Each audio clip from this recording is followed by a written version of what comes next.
I'm going to take a moment and talk about perspective, because perspective means a lot when we're looking at the different areas of our lore. I can take one constellation and its movements, and I can come up with many different stories in many different areas about one constellation. And so that's what I'm going to do. I'm going to show two areas right now as they apply to one thing. And we've put both of these in our books. One of them is in Northern Paganism, Choices and Growth. And it's the area that is concerning is the Ättestupa. The Ättestupa is, well, if you do some research on it, it won't take you long. It's lore. There's nothing that confirms that there was a precipice of death, an ancestral Ättestupa. Stupa is precipice. An ancestral precipice that our ancestors either leapt from or were pushed off of in a suicidal action or murderous action of the elderly. Our elderly were venerated. They gave us the lore. They passed down those ancient traditions to the young. So to say they were going to murder themselves or be murdered by family members is, well, it's absurdity. But perspective. All right, here's my globe. I'm the Great White North, and we're going to have you be the sun. So where your vantage point is the sun, and the north right here is facing away. So this is winter time. All right. Here is Ursa Major, the Great Bear constellation. Now, Ursa Major in the wintertime is moving across the sky, right? No, Ursa Major is stationary. Like we put in our book, it says that though I pass over, though I fly over, I am not moving. Okay, the Earth is moving below the constellation, and that's in our lore. So this perspective we have a story that we put in Choices and Growth of the Legion story. Remember, Legion had he was possessed by many devils, and he was at the mouth of a cave. Now, first off, when I hold this up, what you have to realize is from up here, this is going to be seen all the time. As a matter of fact, if you are now the sun facing here, and this is summertime in the north, then our bear is seen way over here. See, perspective. Okay, now this being seen way over here on the northern horizon then is in its den. It's in its rocky rest bed. Okay, now as we turn and we go back toward wintertime, okay, now the bear is being seen overhead. It's being seen to, this is the, remember, it was cold. This is that northern perspective that you have to retain when you're thinking about our lore. When you're meditating upon our lore and those scales are falling off and you're becoming Angantyr. Okay? The north is cold in the wintertime. Trust me, I grew up there. My wife grew up there. We raised our family up there. And those three Fimble, that Fimble winter, the three giantess maidens, they are bitter cold and dark. So what we have then is the heavens, the dark heavens, Odin's hood, if you will, is that dark blue that's over the entire north. It's long durations of nighttime. It's grimo. And this is seen as a watery, as a fen, a dark water, a fen. And it's frozen because it's wintertime. And so here you have something slipping across, sliding, skiing across that frozen water. It's called Sleipnir. And that's the name of Odin's horse, Sleipnir, has 8 legs. Why 8 legs? Why? Because there's 9 lunar cycles of this whole time frame that we're talking about. So you have 8 legs, and you have the one position that the rider is in, the one that you're currently, that lunar cycle that you're currently in, and it's slipping across this frozen body of the darkened fen. Okay? Now, perspective. The Ättestupa. To you, from this side, when we're in the wintertime, anybody way down there, okay, is only going to see this great bear when it's directly overhead. When is it directly overhead? That's not during the wintertime that it's directly overhead. During the wintertime, it's slipping across. It becomes directly overhead in the springtime. In the springtime, this Great Bear constellation is giving birth, okay? As a matter of fact, the tail is pointing south when it's giving birth, okay? So the cauldron is being emptied. The cauldron of Mother Goddess is being emptied, and things are being born in the north. The snow is melting, the rivers are opening, the high peaks are slowly starting to release the liquid that they have been just locked under for months upon months, and little sprouts are starting to grow, and our bear comes out of hibernation with cubs, and as does the rest of wildlife, as does the rest of nature, as do our ancestors who were following those cycles of our bear. So our bear is up here and it's emptying its cauldron. Things are being reborn. Okay, now people way down there now see our bear because it's high enough. Everything is in position where their perspective can now see our bear. Okay, and then as things rotate more, okay, around and around and around, now it's summertime. Okay, our bear is way over here to us. We can still see it because for people in the north during summertime, it's moving around, and it enters its rocky rest bed, but it is circumpolar. Circumpolar means it never dips down here to people in the north. Okay, it only does that if your perspective is from the south. This is not a southern hemisphere constellation. This is a northern hemisphere constellation. So for us, it is always in view. Always in view. And then Freya gives her wake-up call to this bear who is called Hundla, the Howler, Brynhild. Bryn means the male. Now, male was given to the feminine in our lore. Hermothi, who is Hermod, who is Brynhild, is given the coat of mail in our lore. So this is coat of mail, Hundla, the Howler. And when Freya gives her a wake-up call, then the season progresses into autumn, and what happens? Our bear starts to come up. As our bear comes up, the perspective from the south is that our bear disappears. Our bear is no longer seen. So if this here is your precipice, it's in the cave to us, right? Then our bear in autumn leaps into the sea. Our bear leaps into the sea, the fen that's growing dark. And it starts because this is bear mating season. The bear is in the rocky rest bed over here. In nature, our bear is in mating season. Our ancestors following the cycles of the bear are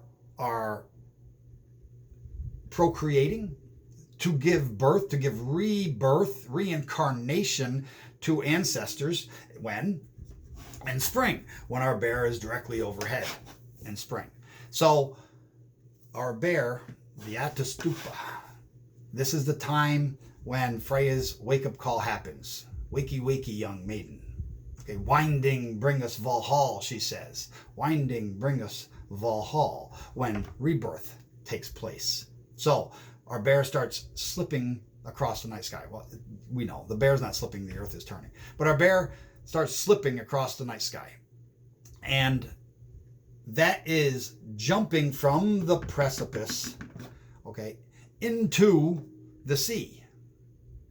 And then that leaping off then starts a process where spring takes place, rebirth happens, and 9 months later, as Sleipnir hits the full 8 legs in one person and is overhead, then Odin, the spirit of Odin that is in Valhall, the cauldron of Valhall, is emptied into the worthy young. Now that is one example of the Ättestupa. Okay, it's not a literal ancestors leaping off of a cliff to their death. Okay, it is the ancestors. Okay, let me see, summertime. This way, yeah, I got it right. It is summertime. The bear is entering as we progress toward autumn. Okay, the bear is on the precipice over here. It's on the horizon. The Thulian seat. Remember, I'm the Great White North. Okay, this is my phone just started ringing, distracted me. This is the time when lore is being taught by the elderly of ancestors. Blood memory is being recounted to young. And then Freya gives her wake-up call, and it's an ancestral process of rebirth. The ancestral stupa, the precipice right here. Okay, now, the other one is when our bear is overhead in springtime. Our bear is overhead. It can now be seen from down there. Okay, places not of the Great White North. Now, so our bear is overhead. It's being emptied. Now, as the season progresses toward fall, that bear is seen in its den, because it to them in the south, it is seen on the edge. Okay, it is seen way down here because you're looking at it. Well, if it's overhead, here, do it this way. If it's overhead to us, okay, it is at the edge to them. And then, okay, so that is perspective. So again, it's at the edge when they see it. Now, if as the season progresses and that bear overhead in springtime then starts moving toward our northern horizon, okay, that means it's going to be coming down this way. That means to them, the bear is gone. Perspective. Okay, so that bear, when our summertime passes and we go into the fall, that bear is going to leap off of a cliff. So Bible writers took that, and remember, from ancestral rebirth, and what do? They say, okay, well, Legion is at the mouth of a cave.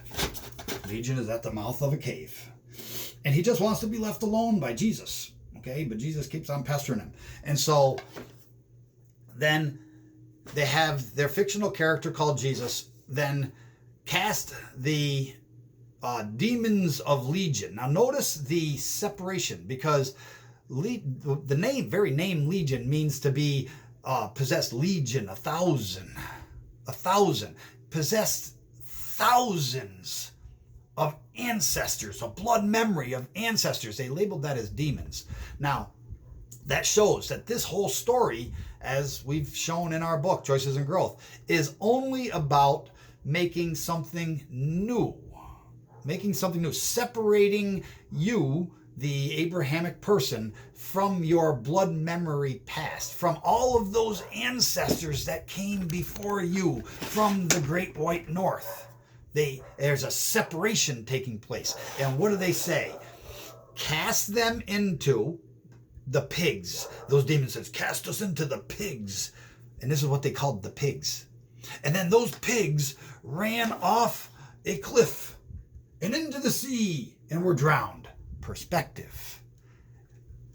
So the Ättestupa, the people in the north, is when the bear is on that rocky rest bed northern horizon, and leaps into the sea by Freya's wake-up call, and is the start of a process of ancestral rebirth, of reincarnation, of strength and honor and deeds of those ancestors that came before us, that we were given stories of, that we were told stories of when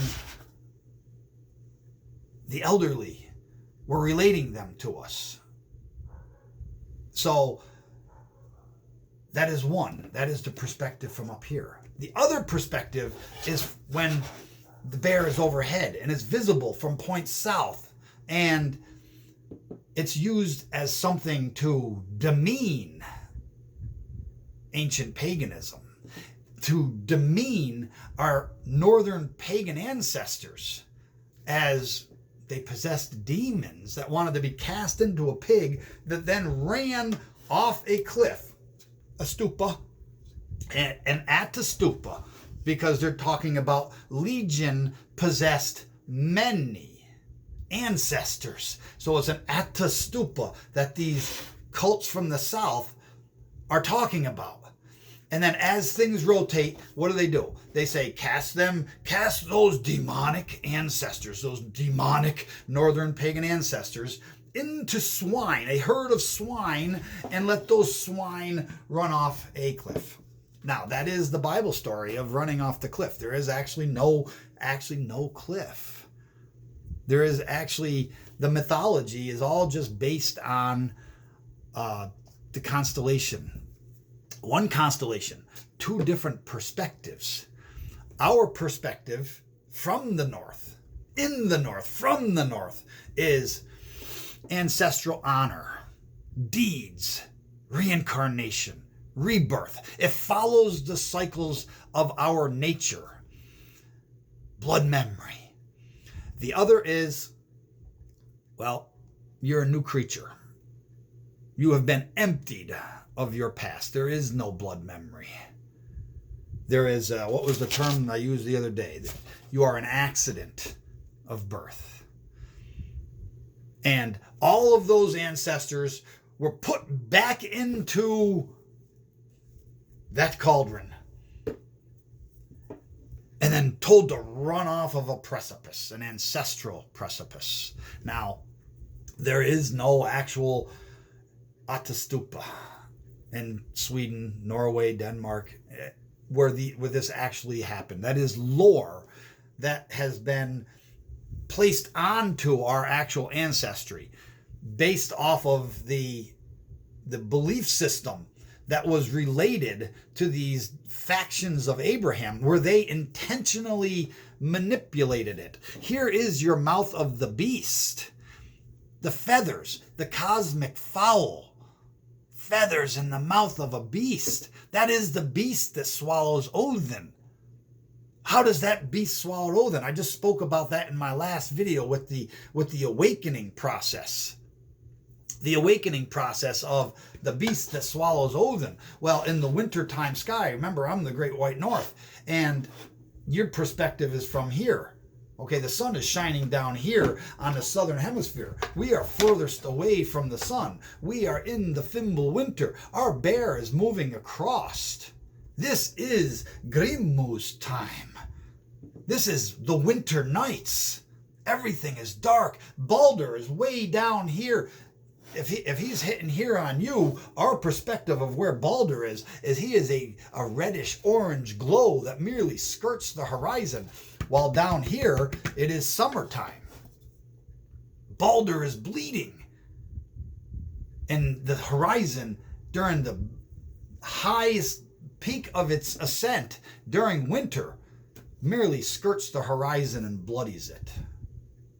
Many parts of our lore relate about that. The blood eagle and it's pumpkins. Why you carve pumpkins? We put that in Baba Yaga. It's a Baba Yaga unveiled. The doorposts that Odin is passes between. They're not called doorposts, but it's those that start and end time. Red month and blood month. Baldur bleeding. Now, Our bear, though, it's skating across the frozen sea, called the frozen fen of the nighttime sky, Odin's time, Grimu's time. And what happens? As we get to here, okay, nighttime, now the sun is shining more. Things are warming up, and our bear is overhead. Our bear is now prominent in the north, directly overhead, emptying itself out upon the north. And Odin has been swallowed. Nighttime starts to go away. By the time we get to here, you're the sun. There is no night. Now the sun during the night, the greatest part of night only skirts the horizon. Daytime is lengthened. The bear has swallowed Odin. That is the Ragnarok story of the Fenris wolf. The Fenris wolf, like Beowulf is a poetic kenning. We put so many poetic kennings in our lore, showing when we wrote our book exposing Abraham, that our bear, our cosmic bear, is called the wolf of the nighttime sky. And so that is your Ragnarok story. It is a cycle in nature and in the cosmos, going hand in hand. And that is the lore related by our ancestors. And it is beautiful, but you've got to attach yourself. Feathers in the mouth of a beast, the long descending tail of Freya's haven.